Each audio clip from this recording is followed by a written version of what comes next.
Saudara, kita lanjutkan lagi memperdalam pengertian mengapa anjing itu dianggap sebagai role model dari mindfulness itu.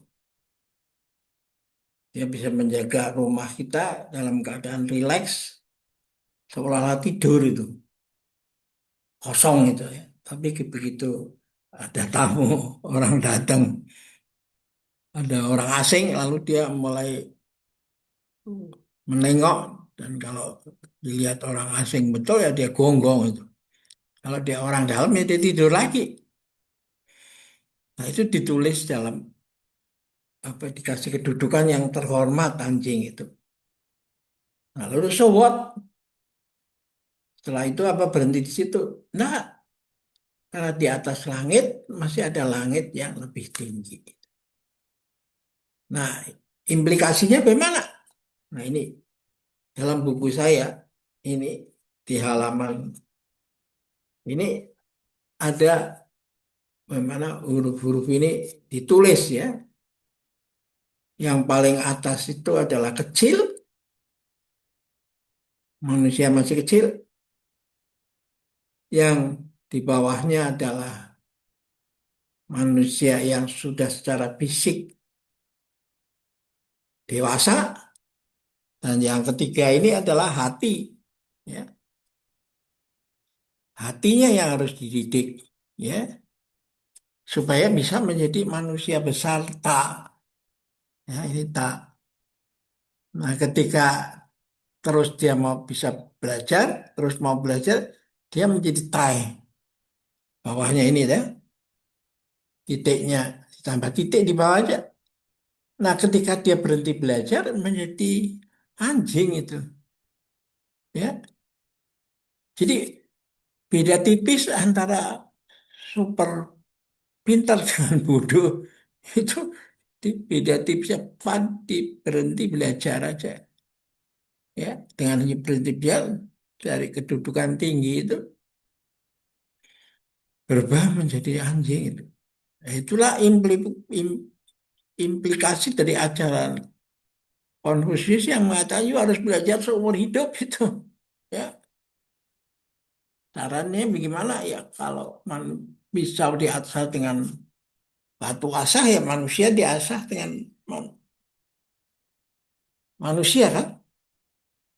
Ini diambil di kalangan apa di orang Sunda itu wisdom dari Sunda itu silih asih, asah, asuh dan lalu silih wangi. Karena harus win-win kan. Nah, setelah itu bagaimana? Ya begitupun betapapun Anda belajar setengah mati-matian, you nggak bisa melebihi daripada langit itu tien, ya. Tidak bisa lebih dari sang pencipta.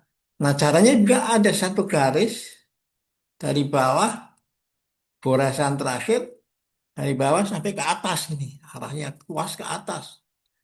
Nah, kalau Anda berhenti belajar, maka arah kuasnya menjadi turun ke bawah. Ini kelihatan kan, lancip di sini kan.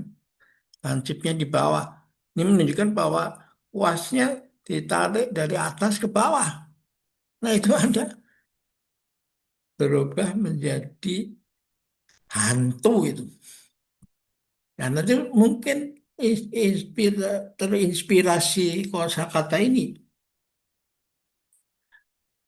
Maka dikatakan bahwa hantu itu, Tuhan itu, hantu itu letaknya di sini.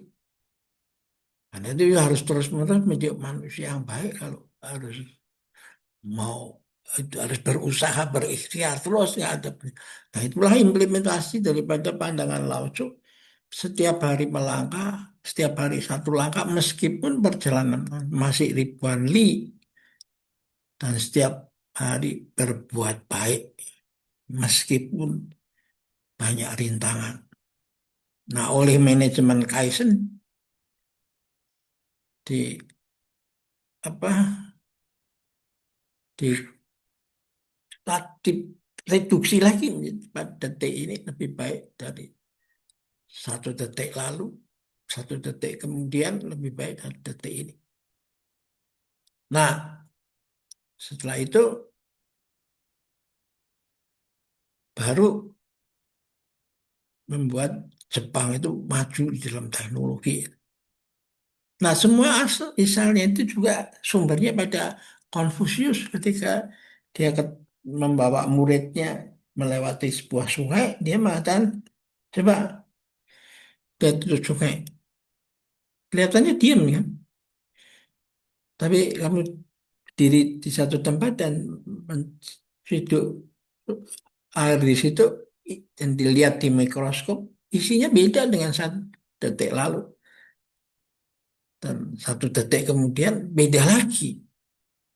Nah inilah menurut saya kita harus apa sebaiknya menarik pelajaran ini semua bahwa akhirnya yang ancient, yang kuno dan yang modern itu bisa bertemu. Ya, oke kita akhirin di sini dulu. Sampai jumpa lagi.